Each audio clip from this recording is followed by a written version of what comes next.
Hook, story, offer. This is one of the coolest things I've ever discovered when it comes to marketing and sales and persuasion. And it's something like I literally was working out, I was going to the gym, thinking about a whole bunch of different things, and all of a sudden it just popped in my head. I was like, oh my gosh, this is the key to everything. And I started looking at my own funnels, I looked at other people's funnels, I looked at everyone I was consulting, and what was crazy, what I realized after I discovered this framework and started using it, I realized that no matter what is wrong inside of a business, on an ad, on a landing page, on upsells down, like whatever it is, if you're having a problem, it's always either the hook, the story, or the offer. And I got so excited by this. Afterwards, I went back and I was writing the Traffic Secrets book. And so I wrote a whole huge section about hook, story, offer inside the Traffic Secrets book. But then I was also rewriting .com secrets and expert secrets. And so in both those books, I also wrote different things about hook, story, offer.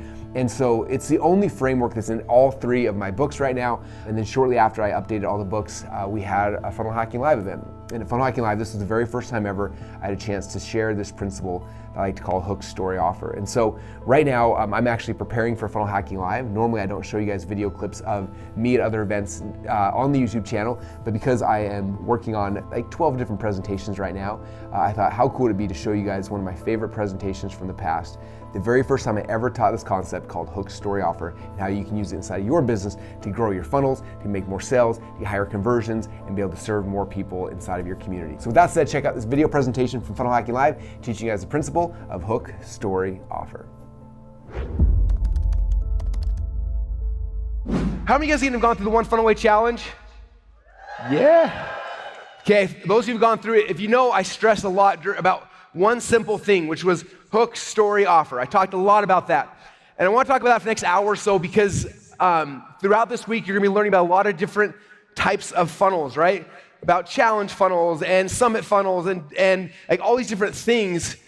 And some of you guys may get confused, but I want you to understand like the core fundamental like foundation of what you have to become good at as an entrepreneur is understanding this one concept, which is mastering hook, story, offer. And so I'm going to spend some time going over that. Hook, story, offer. I gave everybody a handout that came with your, should be on your seats. You guys take notes on and stuff like that. But one of the things it says in there, I think on the very front page, is that if something's not working in your funnel, it's always either your hook, your story, or your offer. Every time. Everyone's like, my funnel's not working, Russell, what should I do? I look at it, I'm like, oh, your hook is horrible. That's why nobody's clicking on your ad. Or, hey, your hook's good, people showed up, but your story's boring, that's why no one's buying. Or it's like, you hooked and you told a good story, but man, that offer was horrible. No one would ever give you money for that. And I've learned, like, as I broke it down consulting to like 3 things, like it's always one of these 3 things, okay? So I'm gonna spend the next hour or so going over this, giving you guys ideas and like opening up your mind to becoming better at that. If you become better at that, this framework fits into any funnel, okay? If I'm selling a book, I gotta be good at hook, story, offer. If I'm selling something through the phone, hook, story, offer. If I'm selling something through webinars, like this is the framework that we all have to become masters at. So I want to lead with that today, and then as everyone else starts training on different funnels and strategies, you just remember, like, if my funnel's not working, it's because of one of these 3 things every single time, okay? If you were to hire me for my insanely high consulting rates, like, Russell, my funnel's not working, what should I do? I'd just be like, thanks for the check. It's either your hook or your story or your offer. So next time you're like, man, I wish Russell would just look at my funnel, just sit down and be like, what would Russell say? He would say, it's either your hook, your story, or your offer, okay? It's always one of those 3 things every single time. Okay, so with hook, story, offer, it goes hook, story, offer, but I'm gonna start with the offer first and then move backwards just because that's kind of the framework how it works, okay? So the offer, excuse me. A lot of you guys have gone through like my training with Perfect Webinar and stuff like that, so you see this thing called a stack slide. How many of you guys are familiar with a stack slide? Good, okay, the stack slide is how we create an offer, okay? And even if you're not doing a webinar, you still create a stack slide. There's no circumstance when I ever sell that I don't use a stack slide. If I was emailing somebody and they were like, hey, what does it cost to hire you as a consultant or hire you to do whatever? I would literally send them an email and I'd have a stack slide. I just have like bullet point 1, value, 2, value, 3. Like I would use this in everything. Okay, so, and I'm gonna show you guys some examples today. It doesn't matter if you're selling coaching or supplements or physical products or services, like you should always have this, okay? Now to begin with, I want to talk about one of the founding fathers of our industry. A lot of you guys may not even know him or heard of him. His name is Claude Hopkins. How many of you guys have heard of Mr. Claude Hopkins? All right, all my OGs, all the originals. Okay, this is your marketing history lesson. So Claude Hopkins was the father of modern advertising. And what's interesting is way back then in the early 1900s, what they called, what he was called, like what his job was, he was what they called a scheme man. Okay, he was a scheme man. What the scheme men did is they came into a company and their whole job was to come up with the offer. That was it. The most important part, which is the offer. Okay? Now to show you the value, even in like the late 1800s, early 1900s, the value of becoming a scheme man, the person who actually creates the offer, Claude Hopkins back then was paid $52,000 a year in 1907. Okay, now the equivalent of that, that's $1.39 million in today's dollars. They paid this dude over $1 million a year to come in and be like, this is what your offer is. Okay? And most of you guys never even think about this. You just kind of go off and like do whatever. And I'm excited. Stephen Larson's going to be talking in 2 presentations. He's going to go deep into like a whole bunch of really cool offer stuff with you guys. But we understand like this is the value of like the most important part of offer. You have to understand that. This is so valuable that back then they paid people that much money to come create offers for them. Okay? So it's worth your time to start figuring these things out. Okay? Now I want to kind of talk about what an offer isn't for a minute. Because most people in business, they think about like, what's the product I'm going to create? Okay? And the biggest problem when you create a product is that when you have a product, it is a commodity and anybody else can create it, right? And if you have a product and it's a commodity, when you're trying to figure out how to sell it, the only thing you have like as leverage is price, right?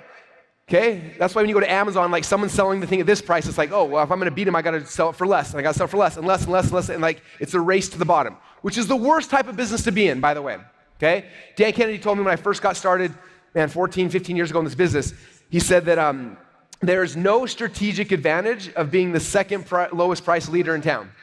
So if you can't be Walmart, like, there's no sense of being the lowest price leader in town.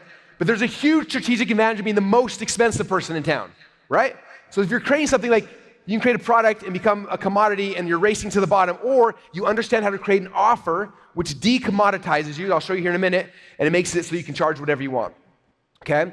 So that's kind of the key you have to understand. So a product is like a one singular thing. An offer is where you take a product and you bundle it with a bunch of other things to increase the value and to make it unique and separate and different, right? If I would have sold this as a digital marketing event, there's like 800 digital marketing events you could have gone to, right? Why did you guys fly here in the middle of the rain? It's because it's different, right? It wasn't just a product. It's not a marketing event. It's a whole bunch of other stuff. When you bought ClickFunnels, most of you guys didn't buy it because like, oh, here's software that builds websites. There's tons of software that builds websites, right? We created irresistible offers and bundled them together to make you go crazy to come and buy and to come here and do things, right?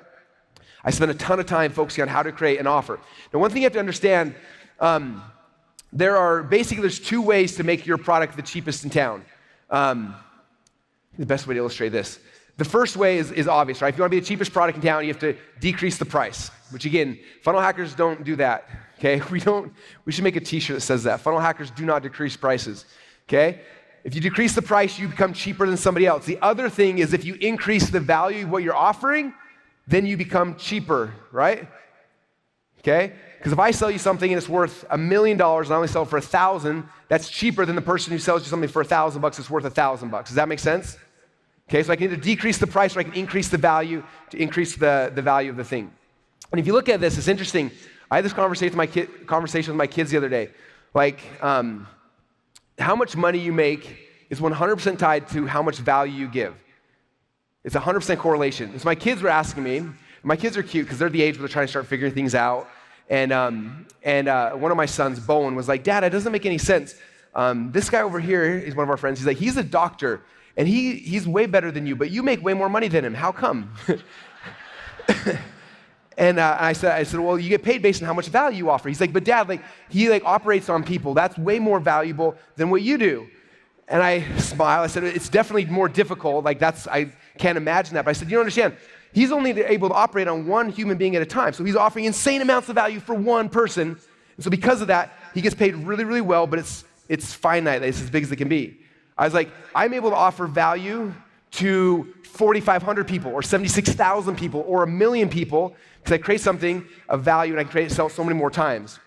And so I said, that's the reason I'm able to make more money than doctors because of how that works. And I kept explaining this to him. And so I told him, I was like, look, if you want to get a job, you get paid based on how much value you have, right? Okay, so if you get a job at McDonald's and they're paying, what's minimum wage nowadays, $8 an hour, I'm like, that's how much value you're getting. But I was like, but if you go and you can create something, you can do something bigger, the value is so much higher and you can get paid more money for that. Okay, and I was trying to explain this to a kid, which is really fun. So the whole name of this game is you're creating funnels and you're figuring out your hook, your story, your offer. You're trying to increase the value. okay? So the offer increases the value of whatever it is you're trying to sell, okay? So I'm gonna show you some practical life examples. So the first one here is dating, okay? Now, when I met my beautiful wife, Colette, the very first time, there were tons of men who wanted to date her, and I was just a product. I'm like, hey, I'm like wearing baggy pants, and like I have a shaved head and glasses, and like I was like, that was the product. That's the best I had, right? There were much better looking like dudes who dress nice, all sorts of stuff, and I was like, if I like looking at me in like a lineup, it's like, man, there's much better offers out there, much better products, right? Because I was a commodity at that time. So it's like, okay, if I'm gonna convince my wife to marry me, who's way more beautiful than me, what do I gotta do? It's like, hey, I have to create an offer, I have to make this better, right? And this is true for any of the single men who are trying to figure out how things work. Like, you gotta bundle it, right? So if I'm like, hey, do you wanna go on a date with me? She's like, I got asked by 4 other people this week. I'm like, hey, this is the deal. I planned a date. It's going to be amazing. What we're going to do is we're going to go to dinner. And what's your favorite place to eat? Oh, yeah, we're going to go there. And then what do you like to do? And we like plan an actual date and make an amazing offer. Then she's like, she's not judging me versus somebody else, product versus product. She's like, oh, man, that experience seems amazing, right? And the offer's better, okay? And so when you're dating, it's the same thing, right? When you're business partners, when Todd came to me as a business partner, he had so much value. It wasn't just like, oh, I'm a programmer. I'm like, I'm a programmer who can turn your dreams into a vision, like, into reality, right? I can do this. I can do this. I can, like, and all of a sudden becomes this amazing offer. And it's like, oh my gosh, I can't say no. The value gets so big, right? Okay, so it works in dating. It also works for movies. How many of you guys are pumped to see this movie next week? How many of you guys have no idea what movie this is? Okay, so if I came up to you and I was like, hey, Captain Marvel's coming out next week. Who wants to go with me? This room is fine. If I walked into normal, I'm like, who wants to go to Captain Marvel with me? They'd be like, But if I'm like, this is the deal. Okay. Captain Marvel's coming out. I'm so excited to come see this movie. So I'm so excited. What I did is actually, it comes out on my birthday. March 8th is my birthday. That's the day it comes live. But the night before, they're doing a private screening in Boise.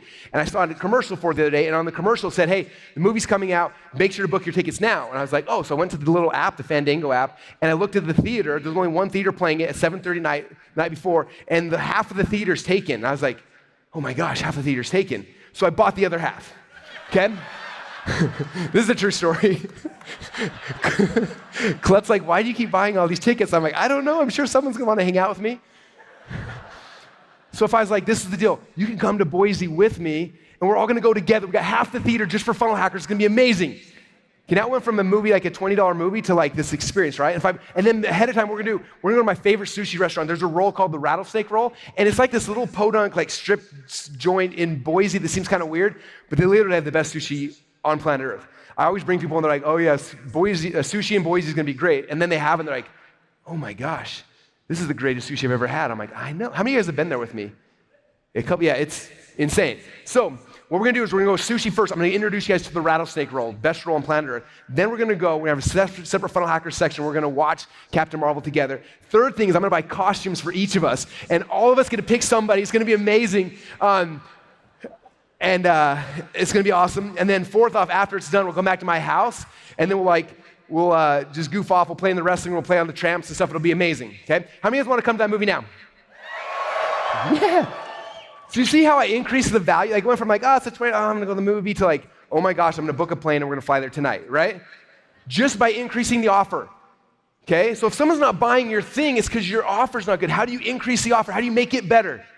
Okay, always think how to make it better, how to make it better. Okay, we have a product we sell right now. It's 2 pieces of paper. We sell it for $1,000. How many of you guys will give me $1,000 for 2 pieces of paper? My diehards, thank you. All right, well, we literally do. So I have 2 pieces. It's a sales script, our high-ticket sales script. It's 2 pieces of paper. We sell for $1,000. If you look at it, you're like, I would never pay $1,000 for 2 pieces of paper, Russell. And most people wouldn't, but I'm like, these 2 pieces of paper, guess what they are? This is our high-ticket sales script. Okay? To date, we've done just short of $30 million in sales with these 2 pieces of paper. Someone pick up the phone, you read this one, and then you read the other side, and then they give you money. It's amazing. It just works every single time. And I didn't make it up. People have been using it for years. There's been billions of dollars in sales tracked back to these 2 pages. And the person I know in the world who's the best, this is a guy named Robbie. In fact, Robbie's here in the room. Where's Robbie at? He's here somewhere. He's probably out, dude. So Robbie is the one who showed me the script initially, and he trained me, and they trained our sales guys and built a whole team, and he had everyone run it. Okay, so for the $1,000, I'll give you 2 pages, but then I'll also give you Robbie in a box. So how do you guys like Robbie to make videos to train your entire sales team just for you? It's amazing, right? So you hire salespeople, you give them these 2 pages, you say, watch the videos of Robbie teaching you. They watch those for like 3 hours, and they come out ruthless salespeople who can sell anybody anything, right? And then you're like, but that's cool, but I don't have any ads. I'm like, okay, well, how about this? I will give you the ads we run, and I'll give you the funnels I run. I'll just give those to you as well, right? And then how about I can hook up a call where you can jump on the call with Robbie for 30 minutes. He'll train your salespeople one-on-one to make sure it customizes the script specifically for you. Now how many of you guys pay $1,000 for that offer? Okay, you see how it works? Like, it went from 2 pieces of paper to I bundle it all of a sudden it's like, oh my gosh, I have to have that. Okay? If people aren't buying, again, it's the always hook, story, offer. If it's your offer, it's because you don't have, you gotta figure out how to make it better, how to increase it. Okay? The One Funnel Away Challenge, the same thing. This is a challenge where you're gonna jump on a coaching call every day for 30 days. See the energy, like, oh.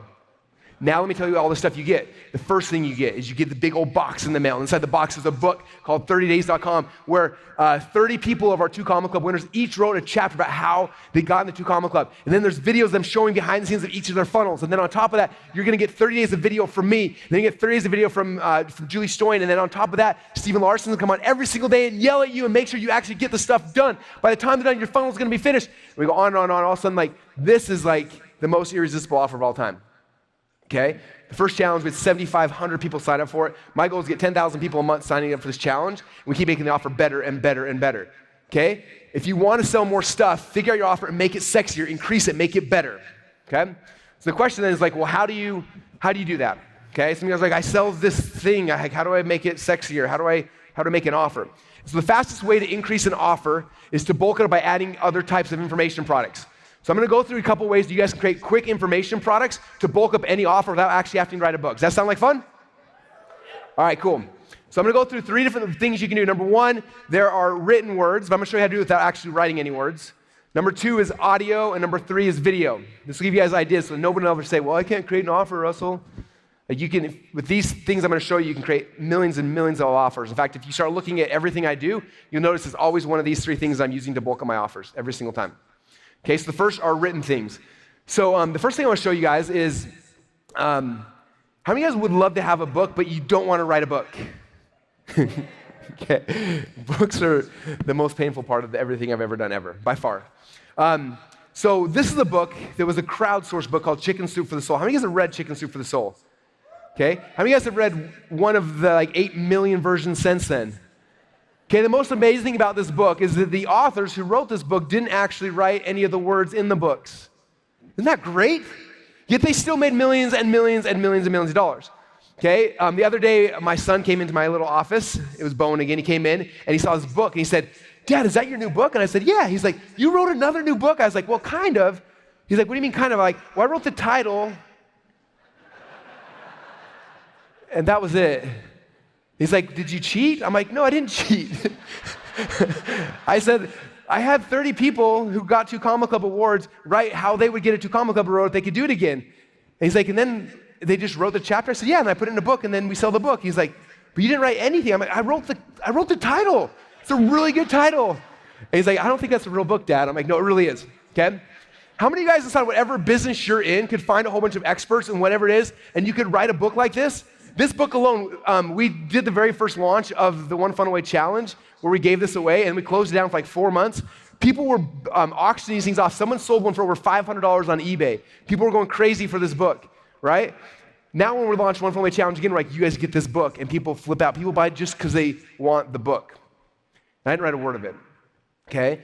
So I don't think about this, like how could you guys, like Chicken Soup for the Soul's trailblazed it for us. I've trailblazed it for you. How could you guys do that same thing in your market?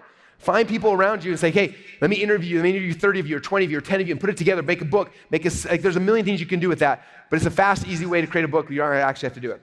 Okay, number 2 way to get written books really fast is to compile examples of stuff. How many of you guys have read my 108 split test book? Okay, this is literally just screenshots of 108 of our split tests, and people go crazy for it, okay? How many of you guys are doing stuff in your business or whatever it is you do that you have like this byproduct? We weren't planning on selling this. We were just doing split tests, and it takes screenshots of the split tests, and eventually, like 2 years later, like we should just put these all in a book. We just compiled a whole bunch of examples, and we sold it, okay? This right here, how many of you guys are members of Funnel University? Every month, we find a couple of funnels, and we compile them and talk about them, and we show them to people. They're not my funnels, they're other people's funnels. We just find the cool ones and we show them and we put them in a newsletter. Okay? How many of you guys have seen this book, the 74 Funnel Swipe File? None of you guys have seen it yet. Another product coming out soon to a funnel near you, right? Same thing, we're just compiling cool stuff. How many of you guys have seen cool stuff before? All right, you should just compile it then, and then make a book, and then it's amazing. More people will probably read this book than my other books that I spend years slaving on to write, and they're like, oh, this is way better, okay? And one of my favorite ones, this is kind of a tricky one. Have you guys ever heard of the public domain before? This is where Walt Disney got all of his ideas, by the way. He never wrote anything. He just went to the public domain. He's like, oh, sweet, someone wrote a story about a Beauty and the Beast, or about the Snow Princess, or about all these things, found these public domain stories and produced movies out of it. Okay, anything that was written pre-1923 in the United States is in the public domain. You can republish it as your own. Okay, one of my friends, Matt Fury, he took this old 1914 wrestling course of Farmer Burns, published it in a book, made over $1 million selling that course. Okay, have you guys read Think and Grow Rich, Master Key Systems? Tons of the books that you guys know and you're aware of are all in the public domain. You can republish them. So there's two places I go for public domain stuff. Number one, I go to Gutenberg.org. Everything on Gutenberg.org is in the public domain. They just published, there's like 50,000 ebooks there. You can find one in your market, you can take it and republish it as your own. The second secret, I go to eBay, and at eBay in the nonfiction book section, you can search by years. So I search by year and I start typing keywords in my market, and you'll be amazed at how many amazing books have been written that people are selling on eBay for $1.50 that you can then republish and sell for whatever you want. Bundle it inside of your offer to quickly get amazing books. Okay? So there's 3 fast ways to make books. Crowdsource them, compile a bunch of examples, or go in the public domain. Okay, now here's the concept I need you guys to understand as we move from the first 3 to the next 3 and beyond. This will make this whole process simpler for you. Okay? The concept is this. People will spend more money for the exact same content packaged in a different way. Okay, say it again. People will spend more money for the exact same content packaged in a different way. Okay? When I first started this business, I remember going to events like this, and the speakers, it seemed like every single time some speaker would say, who here's read Think and Grow Rich? By the way, how many of you guys have read Think and Grow Rich? Which is in the public domain, by the way, so you guys can all republish this, make Think and Grow Rich for dentists, Think and Grow Rich for surfers, Think and Grow Rich for whatever. Anyway, it's there, ready for you. But anyway, so I kept hearing that, so I went and bought the book, and I was like, oh, I'm so excited to read this book, and I put it next to my bedstand, and it sat there for months, and then years. And every time I go to an event, people are like, who read Think and Grow Rich? I raise my hand, I'm like, well, I actually read it. I have it. Someday I'll read it. And one day I remember feeling guilty. I went on eBay, and I typed Think and Grow Rich CDs, and someone was selling the CD course of it. And so I bought the CDs, got it in my car, and for the next 3 weeks, I started reading Think and Grow Rich in my car. Now what's interesting about this is the book Think and Grow Rich cost me $9.97 on Amazon. The CDs cost me $97 on eBay. So I literally paid 10 times more money for the exact same thing packaged in a different way. Was there any difference between the book and the audio? It's literally word for word. Some dude read the book, and then it became CDs, and I spent 10 times as much. Okay? This is a lesson for you guys. How many of you guys read the .com Secrets book? How many of you guys read the Expert Secrets book? Why are you here then? Everything I know is in those books. I got nothing else. Oh, because it's packaged a different way. Does that make sense? We guys all understand that what you have, you can package in so many different ways, and because of the experience, how it's being fulfilled, all those things, it shifts the value of it, right? This is way more valuable than a $10 book, this experience in being here. All right, so I'm gonna shift over to audio now, okay? So this is a book that we republished. This is in the public domain. It's called The Life Work of Farmer Burns. I had my father-in-law get a microphone out. He read it. We turned it into a CD, and we started selling. This is probably 10 years ago. Started selling this book on CD. So you can find a book, and you can read it. You can have somebody else read it. You can find the book in the public domain. You can find something like that, and you can make an audiobook. Very simple, easy way to do it. Okay? Number 2 is you can interview others. So this is a book. How many of you guys have read this book, by the way? I know all of our 2 Common Club X members, I sent you guys a copy of it. Everyone's like, this thing is bigger than the phone book. It's one of the best books ever. And I remember when it first came out, David Fry, where's David at? Yes, so David got it, and he's like, this book's amazing. Then he called it Vince James, the author, and he interviewed him for a whole bunch of stuff, and he made a whole audio course out of it. And Dave's a genius, and I was like, I should just do what Dave did. So then I called him up. I was like, hey, can I interview you too? And he was like, sure. And so I interviewed the guy who wrote this book. The guy he was a 28-year-old kid, made $100 million through direct mail selling supplements. And so I called him on the phone, and I interviewed him, and he let me interview him for 6 hours. When it was done, he's like, you can have the rights to the audios, I have the rights to them, you can do whatever you want with them. I'm like, sweet. And so then like 2 years later, I launched it, and this actually became my very first ever 2 Comma Club funnel. I made $1 million selling the interviews of the interview I did with this guy who wrote the book. Isn't that amazing? So how many of you guys have ever read a book before? How many of you guys could call the author and be like, hey, can I interview you? And some people's like, oh, he's too famous, he wrote all these big books, he's never gonna interview me. Okay, I'm gonna tell you the life of an author, if you guys really wanna know how it works. They geek out on a topic. They spend their whole life writing this book, and they're so proud of it, they're so excited, right? And then they tell their spouse or their family, their friends, they're like, okay, that's weird. And they're like, oh, nobody cares? And then there's an audience who gets the book and they love it and they read it, and they're like, oh, my people, they read it, right? And then somebody calls them like, hey, that book was amazing. Can I interview you? The person's like, yes, you can.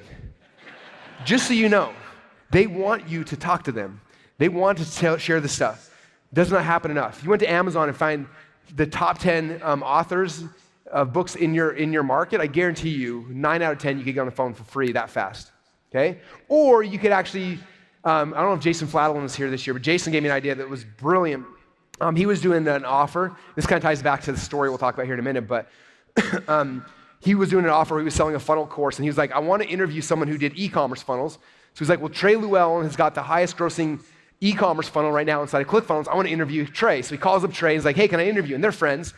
And Trey's like, sure, man, you can interview me. And Jason's like, well, I need to wire you some money first. And Trey's like, no, don't worry about it. I'll do the interview. He's like, no, I need to wire you the money because otherwise there's no value in this interview. He's like, what? And Trey's like, whatever. So Jason wires him like $5,000. He does the interview. And then when you see when Jason's selling his product and does the stack, he goes through his stack. He's like, number 1, number 2, number 3. He's like, number 3 right here. You see this right here? This is the guy. He is the number 1 e-commerce seller in ClickFunnels. He had a funnel to $20 million in 6 weeks selling flashlights. And I wired him $5,000 to interview him. Because I want to find out he does interviews, but I wanted to find out the real stuff. So I paid him $5,000 to interview him, and that interview you guys could have. And all of a sudden, that bullet point in this stack slide went from, oh, it's an interview, to that's worth $5,000 now. The value instantly shoots up, right? So interviewing people is huge. In fact, when I launched the 10X Secrets course, I had my offer, and it was good. And I was like, how do I make this sexier? So the first thing I did is I interviewed a bunch of people. I interviewed this man right here. Where's Myron at? Everyone loves Myron. Yeah. Anyway, I interviewed Myron. I interviewed a bunch of people who I learned how to close from stage from. I interviewed all of them, plugged that into the course, increased the value of the course. Okay? So interviewing people is huge for any product. I don't think there's a product I put out that I don't interview people. I do it, even if it's my product, I'm like, who are the 10 other people I can interview who have done something similar? Because all those things increase the value of what it is I'm selling. Okay? And then the last audio one is compiling hard to find podcasts and audios and things like that. Okay? If I told you guys, I'm like, hey, my favorite podcast is Mixergy, you guys should go listen to it. How much value is in that? Not much, right? But if I was like, okay, there's this one interview that Andrew did. And in the interview, you started talking to the guy, and the guy showed 3 different websites that were the key to blah, blah, blah, blah, blah. And I listened to those things, and I found the websites. I never knew they existed. I started doing the thing, and that's how we got ClickFunnels to do whatever, right? If I tell you that, you're like, oh my gosh, I want to hear that podcast. Like, cool. When you sign up for my thing right now, I'm going to give you a link directly to that podcast episode so you can find it. Okay? You curating stuff for people, there's value in that. Okay? YouTube videos. I've done it tons of times with opt-ins where we're like, opt in here to get a free video from Robert Kiyosaki teaching the #1 tax strategy for middle-aged Americans. And I just found a video on YouTube of Robert Kiyosaki teaching the #1 thing on whatever, and that's what I give people when they opt in. Okay? So you curating stuff you think is cool can be bundled into offers as well. Okay, so there's the audio ones really quick. So audiobooks, interviewing other people, and compiling hard to find audios is a big thing. The last one I'm going to go through really quickly is video. Okay, there is a program. How many guys here use Windows? How many guys use Macs? Holy cow. All right. Okay, there's a program. If you're Windows, you should be using Camtasia. If you're using Mac, use ScreenFlow. This tool has made me and probably most people more money than anything else on earth. It just records whatever's happening on your screen. So you make a presentation or slides or literally the very first version of the Funnel Hacks training, the one that got us from 0 to 10,000 customers, I had a Word document open on the screen with my notes, And the right-hand side, I had a little picture. I just clicked record on ScreenFlow, and I talked for an hour as I read through my outline. We did like $10 million plus in sales, and that was what the product looked like. But Russell, I don't have a professional video studio. You don't need one. Just get a microphone, ScreenFlow or Camtasia, record your screen, have a presentation, and just teach it, okay? It's super easy. It's simple. It's like the easiest thing in the world to do, okay? Number 2 video thing is just get your iPhone out. Literally, you can get your phone out and just make videos. Where's Rachel at? Is she in the room right now? We were on did you finish the course, by the way? Can I talk about that? So Rachel, we were on this like little cruise thing after the 10X event, and she came to me and she's like, I have an idea. It's gonna be a course called Selfie Secrets. Am I gonna ruin this? And I'm gonna record the whole thing on my iPhone. And then she like, the next day recorded an entire course on her phone teaching the entire course, which is amazing. And it was all on her phone. Okay, so how many of you guys have a phone? You have everything you need. All right. Okay, and you guys should all buy her course when it goes live. All right, and the last thing is like, you should throw a workshop teaching people stuff, and you don't even have to speak and bring other speakers to teach for you. Okay, when I first got started, I didn't have any product to sell, and so the first thing I did is I threw a workshop. And it was really exciting to have a workshop. I was pumped about it, but I had nobody coming. And so I emailed my tiny list at the time and said, I'm doing a workshop, it's $5,000 a ticket. And then the first day, nobody bought. And the second day, nobody bought. And third day, one guy bought. And at first I was like, yeah. And I was like, oh crap, now I have to do a workshop. And there's only one person coming. This is awkward. And then luckily, 2 other people bought, so I had 3 people buy. I was like, okay, now we have a workshop with 3 people. And so I called everybody I knew, my friends, my family, everybody. I was like, okay, I'm doing a workshop. People paid to be here. You have to come and just sit in the audience and don't tell them you didn't pay because I need this to look good on video or it's going to be super embarrassing. And so we set it up. We had it all set. And it was like not like this. It was really bad. We literally had the windows behind me were too bright, so we got sheets from the bedrooms and electrical tape sheets over. Like, it's so bad. But we recorded, and that became the very first course I ever sold, was the videos from us at the Holiday Inn with the electrical tape over the sheets, literally behind me the entire video. And it looked amazing. Okay, so throw a workshop, even if nobody comes to it, or just invite your friends, do something at your house, bring people in, just record yourself teaching your thing, and you can bundle that in really quickly. Okay? So for videos, we've got screen captures, iPhones, and workshops. So here's a real quick recap of the 9 ideas. Crowdsourcing books, compiling examples, public domain, audiobooks, interviewing, compile hard-to-find audio, screen captures, iPhones, and workshops, okay?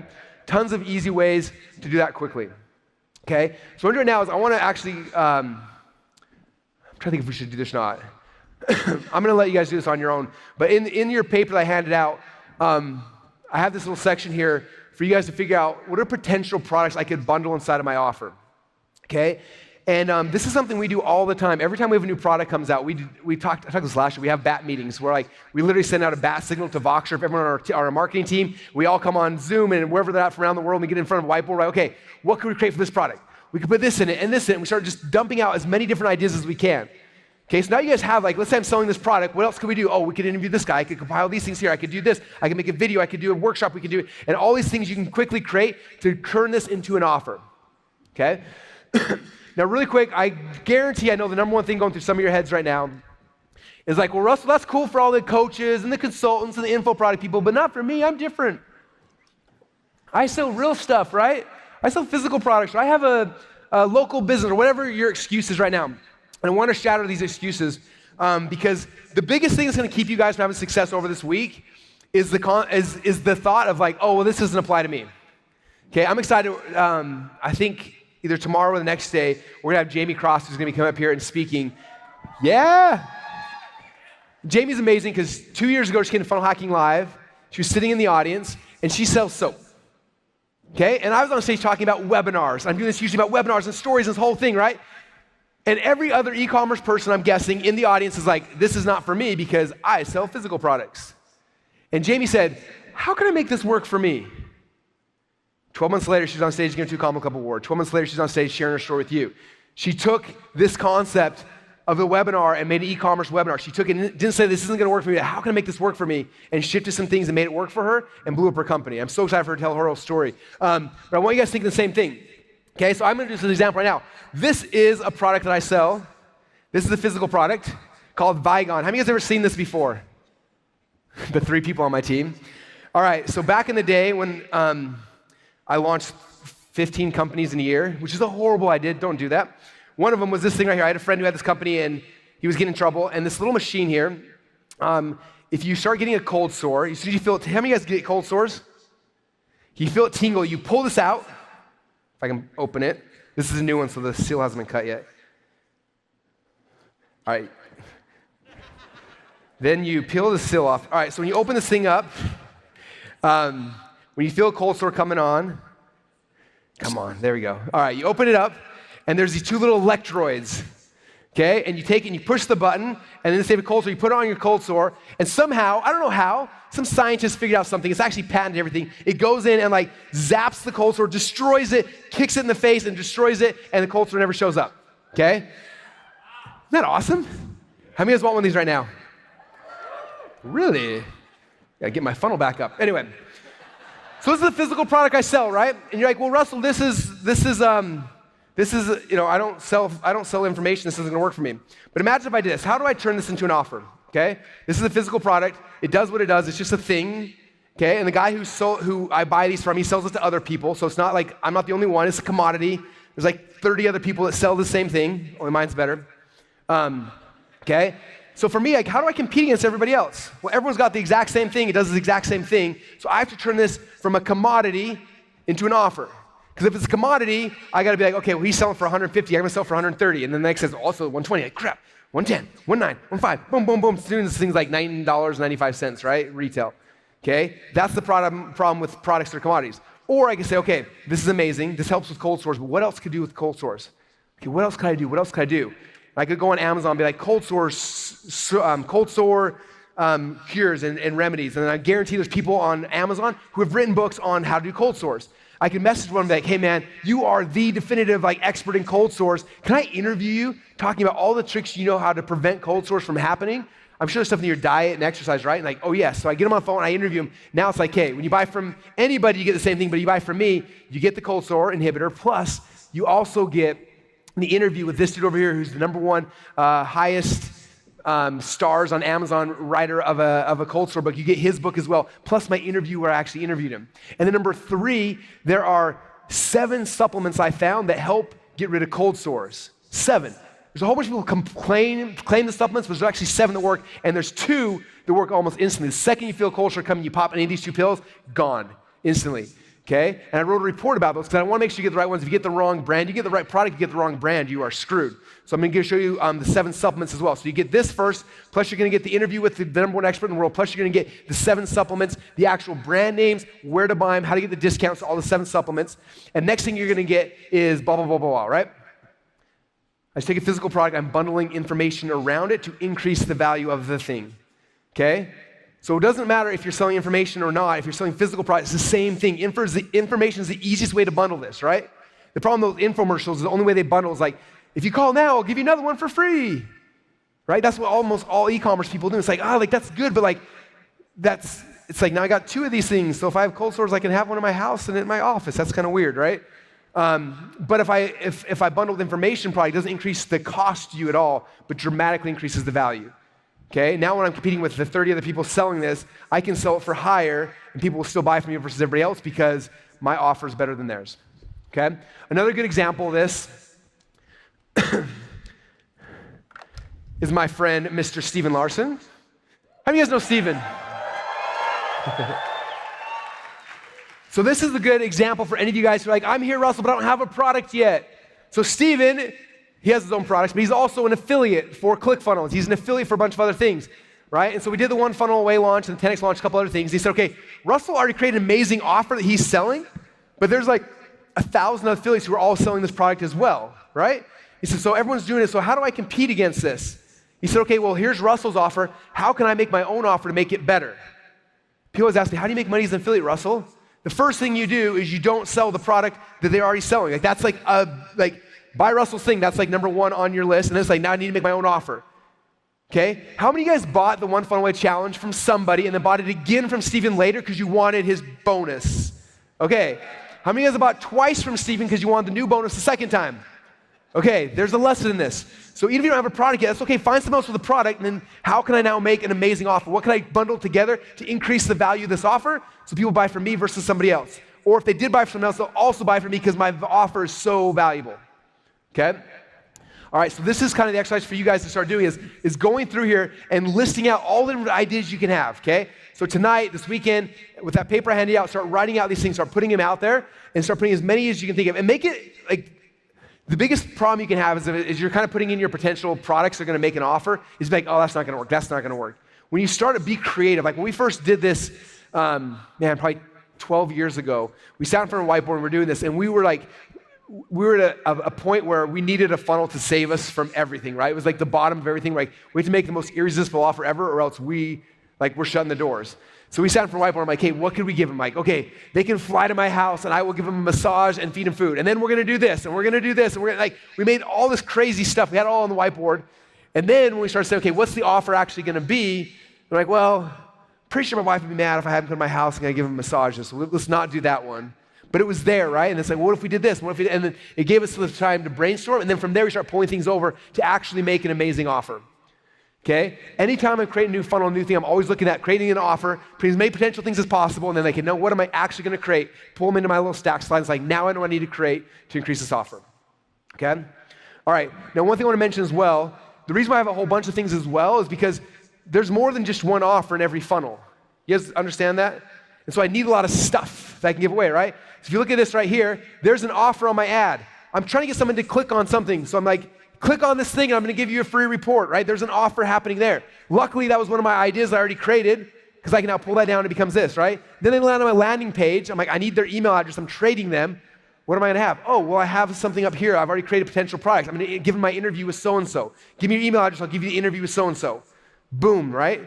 There's the next product. And then it's like, now buy this product, I'm gonna give you these 5 things. Then my upsell is these 3 or 4 things, okay? I think so many of us go into this thinking like, okay, here's the product I'm gonna sell, and then we're trying to build a funnel around it. It's like, no. Understand it's like, you're looking at more like, how do you serve your customer? And like, what are all the things you could possibly give them to do that? And then you're breaking it down to the different parts of the funnel, okay? All right, so come back to the beginning, hook, story, offer. So that was the offer section of this part, okay, is the offer. Now we're gonna move backwards to the story, okay? So the question then is like, why are stories so essential to this?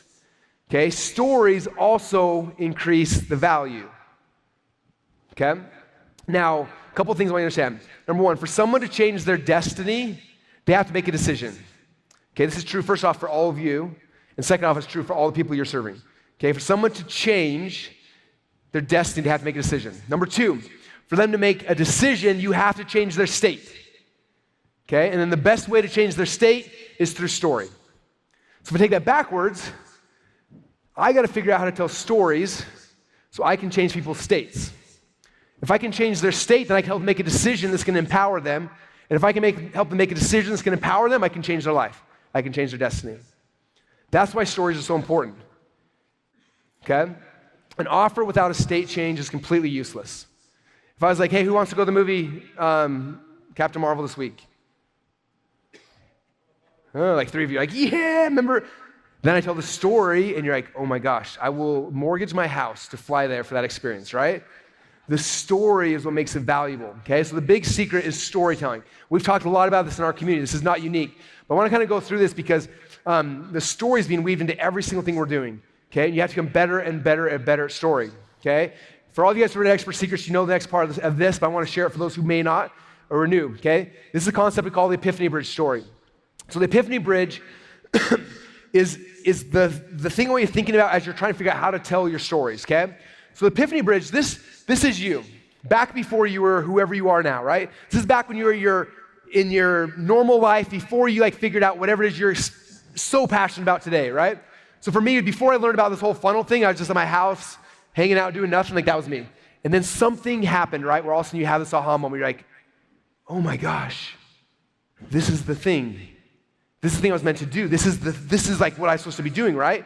And then what happens is you get so excited by that thing, you have that moment, okay? So for me, it's happened tons of times in my life, right? I think about when I was wrestling, you ask my parents who were here in the front row, I used to come home from school every day, I would eat Rice Krispies and Cheers and watch TV, right? And then in 8th grade, my dad made me sign for wrestling. I was like, I don't want to be a wrestler. That seems like too much work. I just want to watch TV. And he made me go, and I had a good time wrestling. It was okay. And the next year, I remember my very first, it was ninth grade. I had a chance I made it to the JV team. And I remember I went to weigh-ins. I was so scared and so nervous. I go to weigh in, and the guy that I'm wrestling has a mustache. I still, to this day, cannot grow a mustache. I don't know why. Anyway, I can't. And I remember looking at this kid. I'm like, he's got a mustache. He is going to destroy me. And I got so scared and went to the match. I remember getting in the stadium, and it's the JV match. So the only two people in the audience were my mom and my dad. I'm like, oh, and I get out there. I shake his hand. I'm like, how does he grow facial hair in 8th grade? Like, oh my gosh. And so we start wrestling, and somehow, I don't know what happens, but at the end of the match, I win. And I stand up, and my hand gets raised. And I look over the guy with the mustache, and his head's down. I look at my mom and my dad's like freaking out. And I was like, this day is the day I became a wrestler. That was my aha moment, right? And then the only thing I thought about for the next decade and a half of my life was wrestling, right? Same thing happened in business. I remember I was trying things. All of a sudden, I remember when it hit me, I was like, this is my thing. This is what I'm gonna do for the next decade of my life, okay? And my guess is most of you guys have had that moment. That's why you're probably here, trying to figure out the rest of the story, right? So that happens. Then we go on this amazing journey. We're like, this is amazing. And we start studying everything. We start learning. We start geeking out. And the worst thing in the world happens to us. We start understanding why this thing's amazing, right? And then we have a chance to try to sell somebody on this thing that we love, that we care so much about. We're so excited. And the first thing we do is we take all this technobabble, all this technical stuff we've learned, and we spew it out upon them. And they're like, oh, and they get buried in this thing, and they freak out, and they run away. We logically try to sell them because we're so logically invested in this thing right now. But the reality is that people don't buy logically. You didn't buy logically. My dad didn't convince me, you're gonna love wrestling because it's gonna be good health for you, you're gonna get stronger muscles, you're gonna it's gonna help you become more resilient in life, you're gonna, all these things. That was the logic, okay? What sold me on wrestling? Oh my gosh, that felt amazing. I'm in.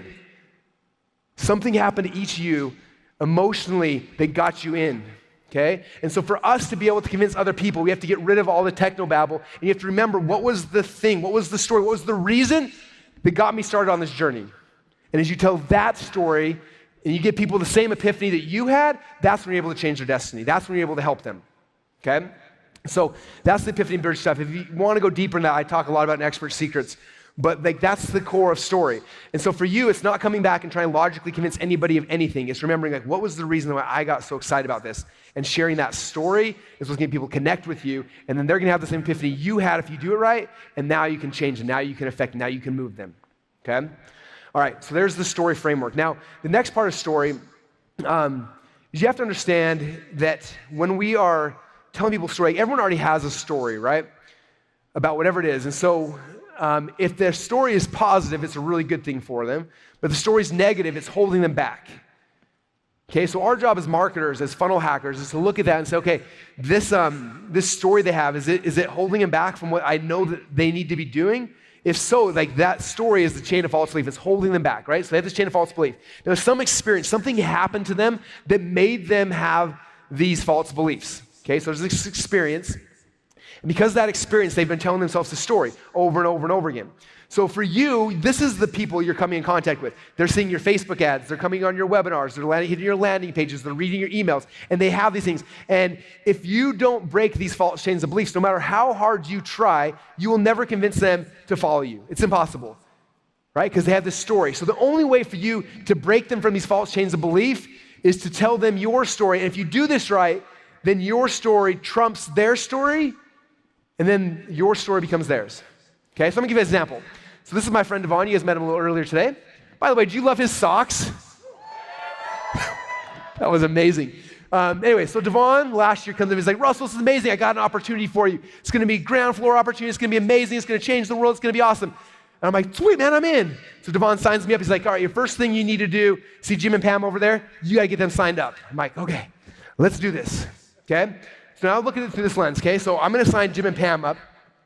Now I look at Jim and I'm like, okay, Jim has got some false chains of belief. There's some reason I'm not gonna be able to get him to believe that he should join my network marketing opportunity, right?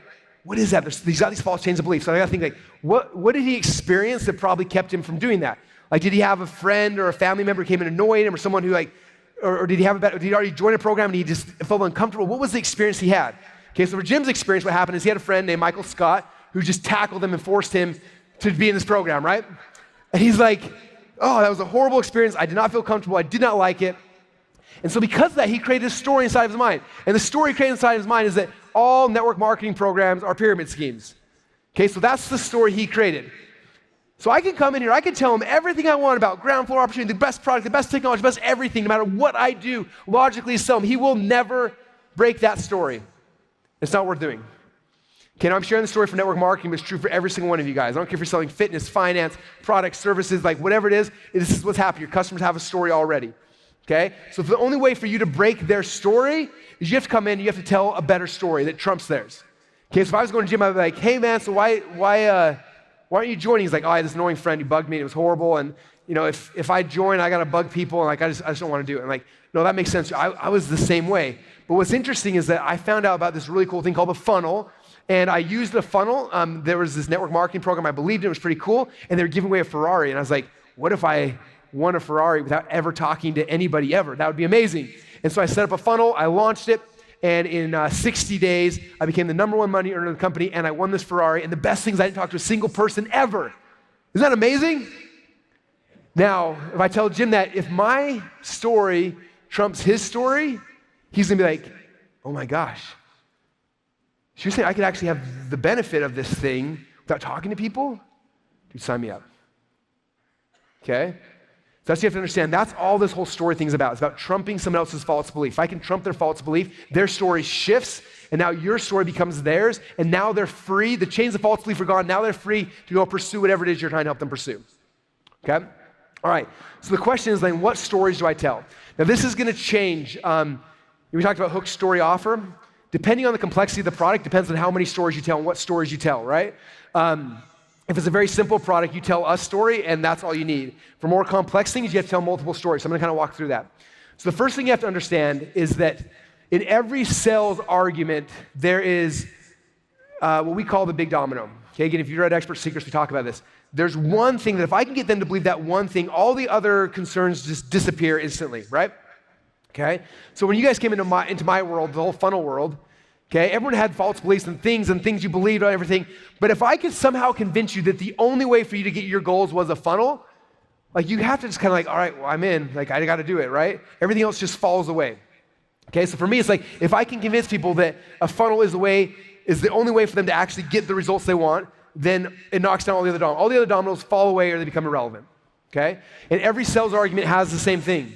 Okay? When you're selling something, it's not about trying to answer every single concern possible. It's figuring out what's the one big domino. If I can address this in my ad, in my video, in my webinar, in my whatever, if I can address this, if I can prove them that this is true, then all the other dominoes fall down and they have to believe me. Right? And so for all of you guys, you have that. I'm excited. Jamie's going to talk about hers tomorrow, I believe. Like in her, she figured out what was the thing she had to get people to believe. And boom, it all fell down. Okay? So you got to figure that out. Now, after you know the big domino, for your product, your service. Then it comes down to there's 4 stories we typically tell. Now I'm going to show you guys this in a framework of like a webinar. And so I'm going to show 15 minutes. I'm going to show kind of how we do in a 90-minute webinar. But the same thing happens on a 5-minute webinar. It's the same process, just shorter times, okay? So the first story we tell is what we call the origin story. Okay, the origin story is basically your epiphany bridge story. How did you find out about this thing? Like, why do you care so much about it? Right? So you tell your story. So if I'm doing a webinar, the first 15 minutes of my webinar is me just telling my origin story. Okay, my epiphany bridge story about how I fell in love with this thing. Okay, so if you watch any of the webinars, these are the slides from the Funnel Hacks webinar that most of you guys have probably seen. The first 15 minutes, I'm going through this, I'm just telling my epiphany bridge story about, oh my gosh, funnels are the greatest in the world. Let me explain to you why they are. And I tell you my whole story, okay? And that's the first goal. Now what happens is after I tell that story, for some people, that was it. Domino falls over and like, I'm in. Here's my mind. In fact, I'm curious, how many of you guys, when you first heard me talk about potato guns and funnels and I told the first story, you're like, I'm 100% in. All right? My hyperactives are like in, okay? Now, ClickFunnels is a more complex sell. On a simpler sell, it's easy. How many of you guys, if I just told you my origin story with Vigon here, if I told you, and I've never had a cold source, this isn't actually true, but if I told you like, look, I've had cold sores in the past. I've used Abreva. I've used things that nothing ever works. They always last for 2 or 3 weeks at a time. It's horrible. It's painful, like the worst thing in the world. When I found out about this the first time, I tried it. I clicked on the thing.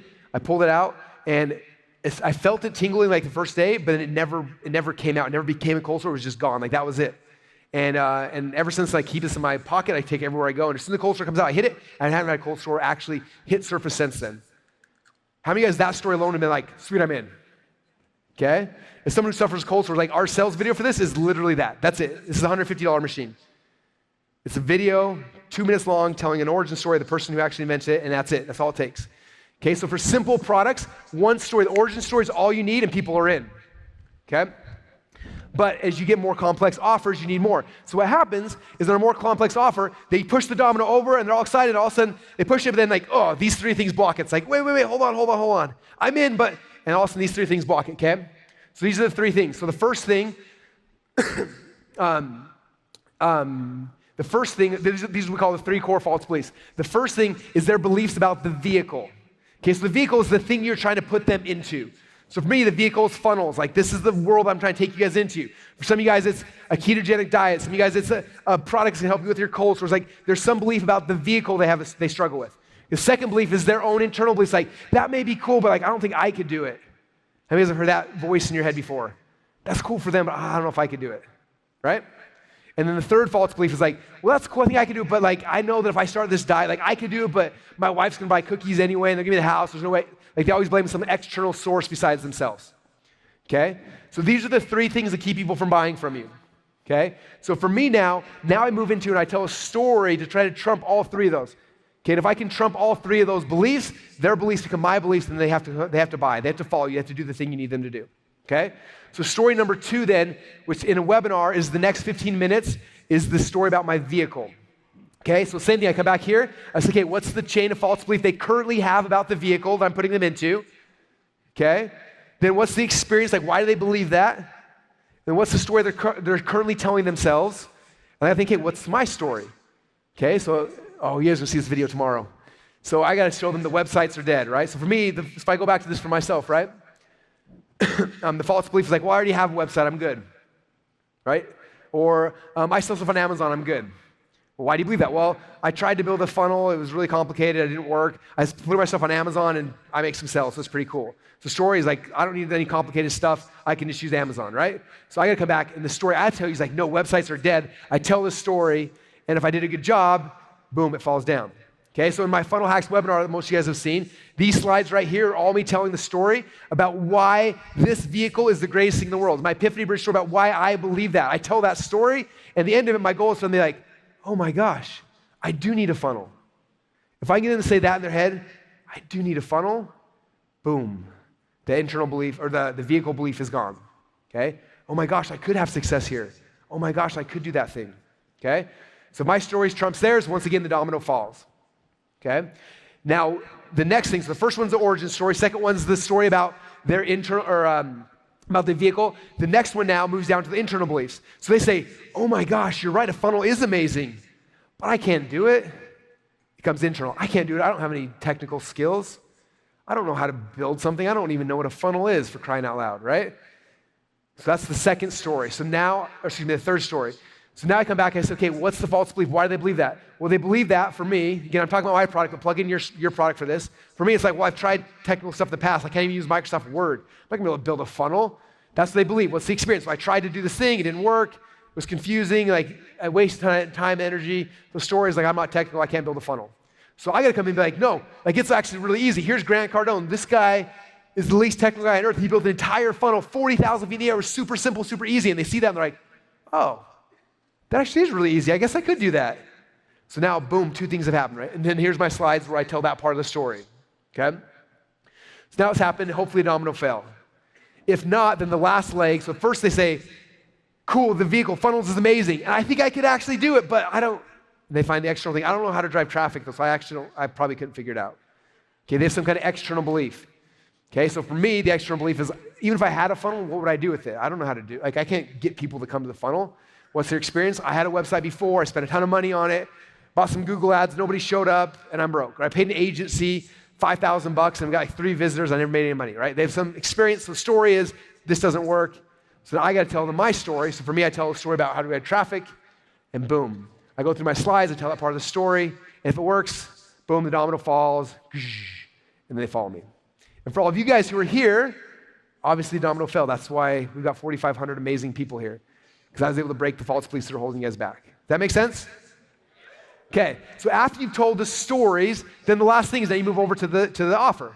So I tell the stories, I break all the false beliefs, and I move to the offer. I go through the stack and the close, make the special offer, and boom, we got them.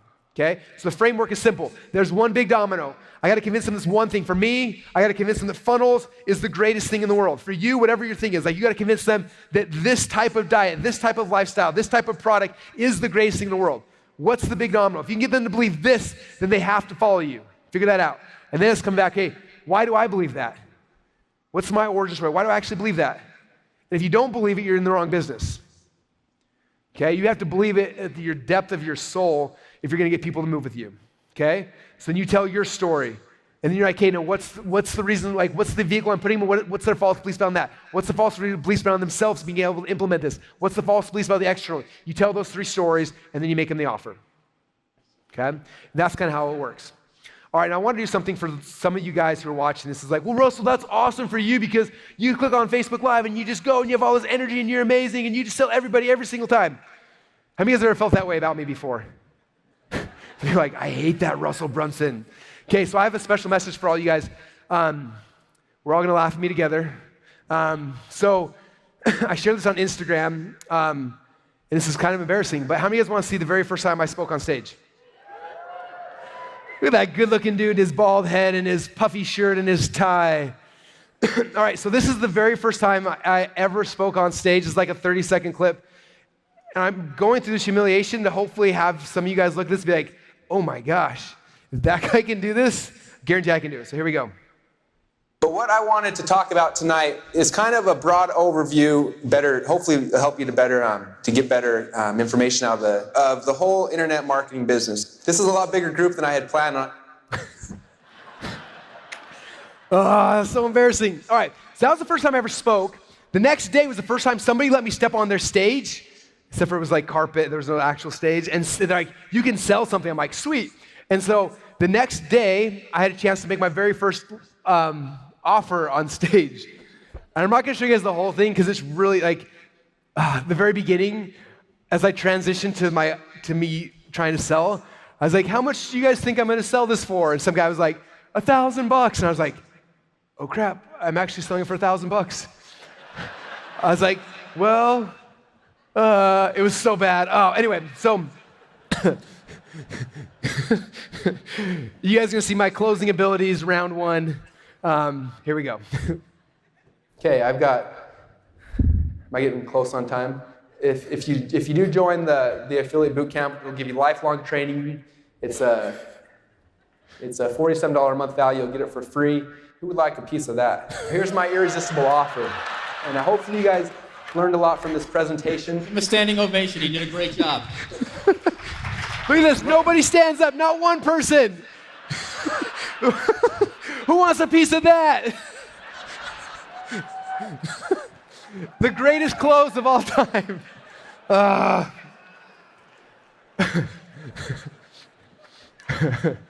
right. So I share that for any of you guys who are just like, I don't know if this is gonna work. I'm shy, I'm awkward, I'm nervous. Like I promise you, I was shy, I was awkward, I'm nervous, I still am, I still struggle. But when you believe in what it is you have to sell, you believe what you're doing, like you just keep doing it and keep doing it, and you get a little bit better and a little bit better and a little bit better. And it didn't take 15 years, right? Every single time I got better, and a couple more people started listening, it started growing, the biggest thing you have to start telling the stories. You can't wait. Like, oh, I'm gonna start stories next month, next week, next year. Okay, it's like, no, start today. Like, how many of you guys have a phone again? No one's raising their hand. How many of you guys have a phone in your pocket right now? Okay. You have no excuse. If you want to do a podcast, there's a podcast app. You click on it, you talk, and then you click a button, and it's on iTunes that fast. You want to do a video, you click a button, and then you're on Facebook Live in 5 seconds. Or Instagram. Like, you have no excuses. But Russell, no one's following me. Like, exactly, that's the best thing about it at the beginning. Who was there for that event when I spoke? None of you guys were there. Other than all you guys now saw it. But none of you were there, right? Do you guys understand? Like, just start. Your people will find you. As you find your voice, your people will find you. But you cannot find your voice until you start, until you begin, until you start moving forward. Okay? And if I would have started that journey 15 years ago, none of you guys would be here today.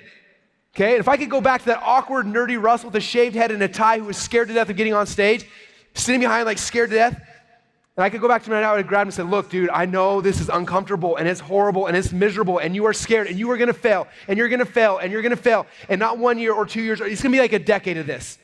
But in a decade from now, you're gonna have a chance to come on stage in front of 4,500 people. And you're gonna have an opportunity and a voice to be able to change their lives if you don't stop. I would hope that I would have listened. Thank you. The biggest thing is I can't have you guys stopping. Okay, I was telling Brandon Poland this yesterday. I saw him at the Inner Circle dinner. 4 Funnel Hacking Lives ago, the second Funnel Hacking Live, he was sitting down, so I'd never met him before.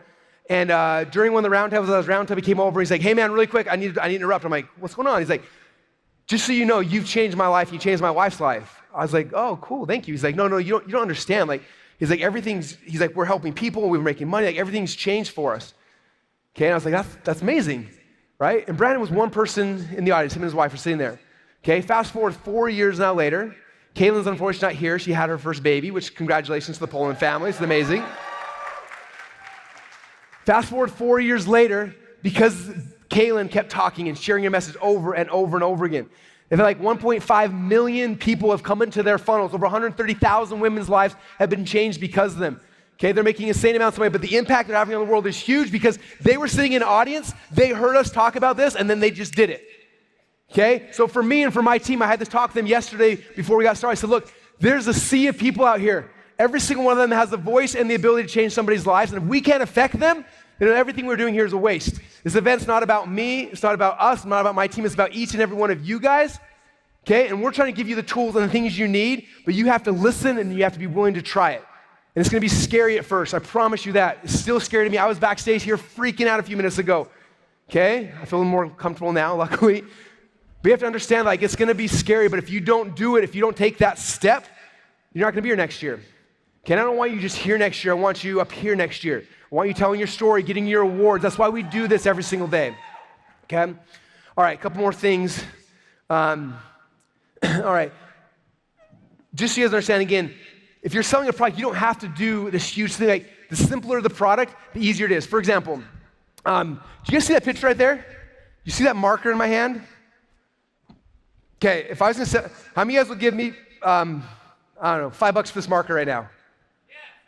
A couple of you guys. Okay, I'm gonna tell you guys a story about this marker. I'm gonna tell you a story, and the story will increase the value of this marker, okay? So, a couple of, when we first were starting to do events, I remember I would show up, and they always have those like little narrow whiteboards, and they're like vertical. And when you draw funnels are vertical, right? So you're like, page number 1, page number, you're like, I'm out of space. Like, you flip it, and it's like horrible to diagram of funnels, right? And I was doing that, I'd be flipping it over, and I had these little tiny markers, and they're like little tiny, and like, you couldn't see it very far, and it just felt weak. And then I went to a Tony Robbins event, and Tony had a board like this. And then he pulls out this marker, and Tony's hands are like this big anyway. And he pulls out this marker, and he unsheaths it, whoa. He walks over to the whiteboard, and he starts doing this thing, and he's like, just like doing X's and like circles, and like, was making no sense whatsoever, but it looked so cool. And I remember I was like, oh my gosh, this is amazing. And so when we started doing Funnel Hacking Lives, first off, Tony had a board like this wide. We need a board like that. And I tried for like years to try to find one. I remember one day I was like complaining to Melanie, who's my assistant. I was like, Melanie, like he must have custom built this thing. And then she's like in Google or doing some magic, and like 5 minutes later, she's like, found it. I'm like, what? And next thing we know, we had this board here. And then like I do the boards the very first time, I have these little tiny markers, and I'm like, I feel so weak. Like I want to feel like Tony, I need like a man marker. And so she starts Googling, she finds some markers, ship them. I'm like, no, these are good, but like I need like Tony man markers. And so finally she finds these things. And look at this thing, like this thing is amazing. And so these are now my man markers. And I will not speak at events. When I travel to events, I bring my man markers because I don't want to be on stage like with the little dainty ones. And so I have these huge man markers. And so I've got red man markers, blue man markers, black man markers. And I only have 3 of them here right now. How many of you guys want a man marker? Okay. I can't sell these. We have to have these for the rest of the event. But you see how a story increases the value? That's what I'm talking about. Like you tell a good story, it increases the value of whatever you're selling. So you have to become better at telling stories. You have to be better at making offers, better at telling stories, because both those things intrinsically increase the value of what it is you're trying to sell. Okay? Now when you're selling more complex offers, that's when you need to have a bigger thing where you're having internal beliefs, the vehicle, internal, externals, the more complex the product is, the longer the sales process is, okay? All right, so for you guys, your homework as well in your paper here is start writing down, you need to start building a story inventory. What are all the false beliefs that my customers have? And start writing those things down, like, then why do they believe that? What's the story they're telling themselves? And then what story do I have that would trump their belief? Okay, I've been telling this ever since Expert Secrets came out almost 2 years ago. I've been talking about this over and over and over again, right? Very few people do it. But guess what? I know the people that are doing it. I'm watching them. I'm watching their storytelling. I'm watching what they're doing. I'm watching the process. Okay, I do this all the time. When I got started, Dan Kennedy told me this. He's like, you need to build an inventory of stories. And I heard that, and instead of doing what most people did, I said, that's a good idea. I said, Dan said it. I must do it. I got a pad of paper. I was like, what stories do I have? And I had nothing. I had a potato gun story. That was it. So I wrote down my potato gun story. I'm like, that's all I got. But now I had my notebook with my potato gun story, and I started thinking, okay, as I start talking, start doing my thing, something amazing happened in my life. I'm like, that could be a story. Write it down. And I go to the next thing, something's happened. Also like, oh my gosh, that could be a story. Write it down. Okay, it could be a story. Write it down. Could it be a story? And next thing I know, I can stand on stage for 90 minutes and tell 400 stories without even knowing about it, right? But it comes down to just telling story after story after story. But you have to start that now. Okay, so if you have your phone, open up a note section, say, my story inventory. And as you are living life, every time something's happening, don't be like, oh, that was cool. Be like, oh, that was cool. How would that relate to my customers? Oh my gosh, if I told this, like, that's how it relates. Boom. Okay? How many thought I could tell a story about a marker and make it relevant to you somehow? Yet I did, right? Okay, it's all about that. Okay, hook, story, offer. Okay, I'm gonna go to the last steps. We talked about offer. We talked about story. The last piece in this is the hook. Okay, so what is the hook? To understand this really well, I want you guys to imagine what happened right before you probably came into this room. You were in the bathroom, and you were sitting kind of like this. And most of you had your phones, and you're going like this. So what a hook is, it's the thing that makes you stop. Like, whoa, that's a hook. This is how I judge my hooks. I imagine all of you guys swiping, and what's gonna make you like, whoa, hold on, all right, I gotta finish so I can find out what that thing is, okay? This is literally what's happening. In case you're wondering, like, oh no, my customers don't do that. They do. I was in the airport 2 days ago. I walk into the airport, and for the women, I'm so sorry that you have to find out about how gross and disgusting men are. But there's a dude swiping while he's, and I was like, seriously, like, put it in your pocket for 30 seconds? It doesn't take that long. It was just amazing. Like, that's what they're doing, okay? And so you gotta imagine, this is what's happening in today's world. Okay, it's not they're sitting at their desktop, like, studying you and reading things, excuse me, and researching. What's happening is this. And so they're flipping through their phone, and they're seeing their friends and their pictures and their profiles and their cat videos and thing after thing after thing after thing, and your ad has a shot in there for like 1 second, probably less, in the middle of this scroll, okay? And if you don't stop them right there and they don't say, hold on, put the phone down, I gotta come back and check this out, you failed, okay? The hook is the key. Without a good hook, nobody will ever hear your story. Without a good story, no one will care about your offer, okay? Now the hook in and of itself does not increase the value, okay? The hook does not increase the value of what it is you're selling. What the hook does is it grabs your attention long enough that they'll listen to your story. The story increases the value, and then the offer increases the value. The hook grabs them just long enough you can tell them the story, okay? So every story you have has multiple hooks, okay? This is why it's so important for you guys to be publishing and putting things out there all the time, because I have no idea what hooks are gonna land, which ones are people gonna resonate with, and which ones don't, okay? I was at a retreat, like a mastermind group with Brendan Bouchard and Dean Graciosi and a bunch of really cool people, both of who are gonna be here this weekend speaking with you guys. It's gonna be amazing. And we're sitting around the campfire, and Dean told this story that was so good. He said, essentially, if you look at a comedian, you see them on like the Tonight Show, and they pick up the microphone, they do their thing, and they do the thing, and they land it, and everyone's like, oh my gosh, this is the funniest person on earth. And so you don't understand is like the comedian just get up there and like do his thing. What happened is like 2 years prior, he got a job. He went to a dive bar over here. He wrote 10 jokes, got in front of like 30 people, and he tried his thing, and he tried it. And he told joke 1, 2, 3, 4, 5, and like one of the 10 jokes landed. He's like, okay, that joke was good, the rest were horrible. Goes back to his apartment, writes 9 new jokes, got 10 new jokes, goes to the next dive bar, gets in front of it, boom, he does it, nails the first jokes, he knows it's amazing, nails the other 9, like 2 of the other 9 work, right? Now he's got 3 good jokes. Then he goes back, rewrites the other 7, comes back the next night, boom, and he keeps doing it until he knows he's got 10 of the most amazing jokes in the world. Then he gets on the big stage and performs, and every single joke lands.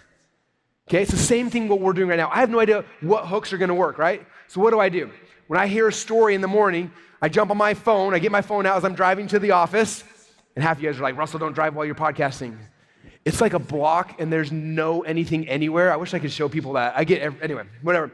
So I'm doing my thing, talking, and I tell a story, right? That's my first time. Then I come in, I see Dave, and Dave's like, oh, and I'm like, oh. I'm like, I tell your story. I tell Dave the story, right? I tell it a little differently this time. And I'm like, okay, that worked. It made sense. He got excited. And I go out to the bullpen with all the marketing teams, and I tell them the story, right? And then I jump on a Facebook Live. I tell the story. That I tell it 4 or 5 times until I know how to tell the story. I see what lands. I see what hooks, got people interested. Or if I tell a story and Dave's like, oh, that's really cool. I'm like, crap. Dave's not flipping out. It is not a good story, right? And that's how we know. So it's testing these things, testing it. Okay, so when you have a story, it's like you're putting out different hooks. Like, which are the hooks that people are grabbing onto? What are the ones that are interesting? What ones do people actually pay attention to? And like, cool, now we'll build things bigger on those, okay? But you gotta be practicing stuff all the time, okay? Because if you're like, this business has to work, it's gotta be perfect, I don't wanna screw this up, so I'm gonna wait until I tell my story, I'm gonna wait. It's the equivalent of walking up on the Tonight Show and be like, I've never tested this material, let's go. You would never do that, right? Yeah, we do in our businesses all the time. You can't do that. You gotta be telling the stories, okay? Every single one of you guys in here should be Facebook Living your experience today. Like seriously, like if you're not, like why did you waste that experience? There's some story that will impact you today, if not me, by somebody else, that affects your life and your customers directly, and you better be talking about that tonight when you get home. Either podcasting, video, Facebook Live, something to start practicing. It begins tonight. Doesn't begin mañana, because mañana never comes, okay? All right, so how do you find the hooks that you wanna model? So next time you guys are doing this, and you shouldn't do this, like it's really disgusting, but maybe you're at your desk doing this. As you're scrolling through, look at the stuff that stops you. Okay? Look at the stuff that stops you, like why did that hook work? What was it? Okay, the 30 Days book was not my idea. Someone else had a 30 Days thing in another industry. I was like, that's a good idea. He hooked it over there, I'm gonna hook it over here. Because it made me stop. Okay? Now after you find an ad, instead of just looking at it, like, that's a really good ad, then you go to the ad, and Facebook has done the coolest thing in the world now. There's a little tab here that says ads and info. You click on it, and it literally shows you every single hook that person is running right now. So if you clicked on that right now, you would see, here's a couple of the hooks that Russell and John and the team are currently running. Russell, that's a lot of ads. Yeah, we're throwing out insane amounts of hooks every single day, okay? And you can do this with any advertiser. You see their ad on Facebook, you click on their thing, and it'll show you, here's every ad that they are actively running right now. And you can see all the hooks. So every time someone hooks you, stop, pay attention, go look at the thing, look at all the ads, and start studying, and start looking, and start geeking out, okay? This is a lot of ads. How many do we have on here? All right. Now, I was doing this last night, like 1 in the morning, I started working on slides. I was like, how do I really sink this in? And I started thinking about the 2 Comma Club winners, the 2 Comma Club X winners. I was like, I'm gonna show just examples of some of these, right? Because you hear these people all the time, right? You see their pictures, you hear the stories, you're like, this is amazing, I want 2 Comma Club. But how many guys have actually looked at the hooks that they're throwing out? Okay? If they're in the 2 Comma Club, 2 Comma Club X, it means they are insanely good at hook, story, offer, otherwise they would not be here, right? So we should be looking at it. So I started looking, I'm like, I'm just gonna pull a couple random people. So the first one I pull here is Drew. Is Drew in the room right now? I think he is. All right, so this is this is amazing. So Drew runs a company called Fit to Fat to Fit. Have you guys seen his ads before? So Drew is a personal trainer who is ripped and amazing. And I might be telling the story wrong. It's awkward he's in the room, so hopefully I tell it right. But he was like ripped and amazing, and his clients were like, well, you've never been fat, so you don't know what it's like. And he's like, oh yeah? This is what I'm gonna do. I'm gonna get fat, super fat. So he gained a whole bunch of weight to prove to everyone. So he went from being fit to getting really, really fat and then losing all the weight again. Okay, probably not healthy, like in retrospect, I'm guessing, but that is an amazing hook. So you see, here's like 1,000 different weight loss offers out there, like, hey, I'm sexy, I'm ripped. And you see Drew sitting here with Jay Leno, and he's like, I went from being fit to fat to fit, and it shows the before and after. It's like, that hook is amazing. Okay, boom, 2 Comma Club X winner. Okay, this is Natalie. How many of you guys remember Natalie Hodson from last year? There's Natalie right here. Okay, 2 Comma Club winner. She's getting close to 2 Comma Club X. Same thing, right?